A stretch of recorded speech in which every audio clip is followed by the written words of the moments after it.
Welcome back. വരുമാനം അത് ഏതൊരു സ്ത്രീകൾക്കും അവരുടെ നിലനിൽപ്പിനും സന്തോഷത്തിനും സ്വയം ഒരു അഭിമാനത്തിനും സ്വന്തം മനസ്സിന്റെ മുന്നിലുള്ള ഒരു അഭിമാനത്തിനും അത് ഏറ്റവും നല്ലതാണ്.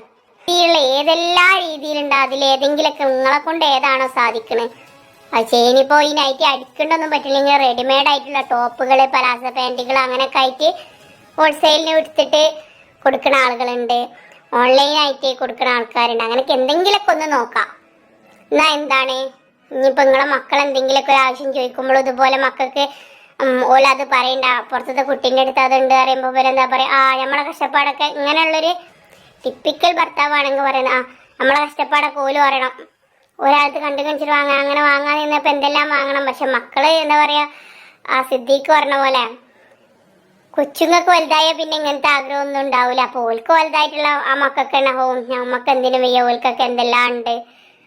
ആ തോന്നലിന് ചെറുത് നമ്മളെ കൊണ്ട് സാധിക്കേണ്ടൊക്കെ നമ്മൾ സാധിപ്പിച്ചു കൊടുക്കുക.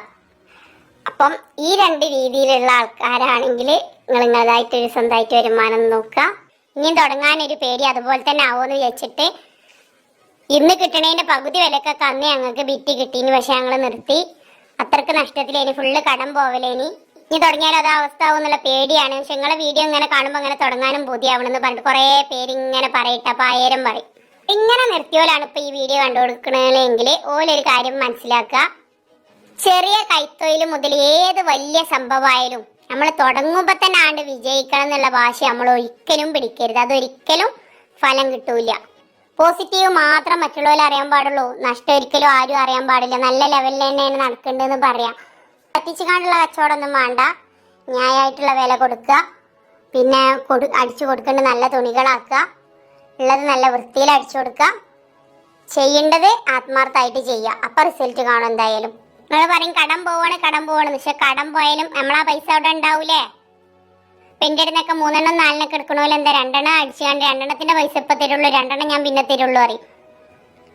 എന്നാലും എന്താ 2 അതിൽ 2 നമുക്ക് അവിടെ കിട്ടാനുണ്ടല്ലോ എന്ന് വിചാരിക്കല്ലോ. നമുക്ക് അങ്ങനെ ചിന്തിക്കുക. ഏത് കാര്യത്തിലും നമ്മൾ 2 ഭാഗം, ഒരു ഭാഗത്ത് നഷ്ടമാണെങ്കിൽ ആ നഷ്ടമാ നമ്മളല്ലെങ്കിലും അങ്ങനെ തന്നെയാണ്. എന്ത് കാര്യത്തിനും ഇപ്പോൾ ബിസിനസ് തുടങ്ങാൻ നിൽക്കുകയാണെങ്കിലും ആദ്യം ചോദിക്കൽ എല്ലാവരും നഷ്ടം വരുമോ. അതല്ലാതെ ലാഭം വരുത്താൻ ചിന്തിക്കൂലല്ലോ. അതുകൊണ്ട് തന്നെയാണ് ഒരുവിധം കാര്യങ്ങളൊക്കെ അവിടെ നിന്ന് പോകണ്ടേ. ഇത്രയേ ഉള്ളൂ. നമുക്ക് നമ്മളതായിട്ടുള്ളൊരു നിലനിൽപ്പിനും നമ്മളെ അഭിമാനത്തിനും ഏറ്റവും നല്ലതാണ് ഒരു നല്ല വരുമാന മാർഗം. അപ്പോൾ ഇഷ്ടപ്പെട്ടിട്ടുണ്ടെങ്കിൽ ലൈക്ക് ചെയ്യാനും ഷെയർ ചെയ്യാനും സബ്സ്ക്രൈബ് ചെയ്യാനും മറക്കല്ലേ. താങ്ക്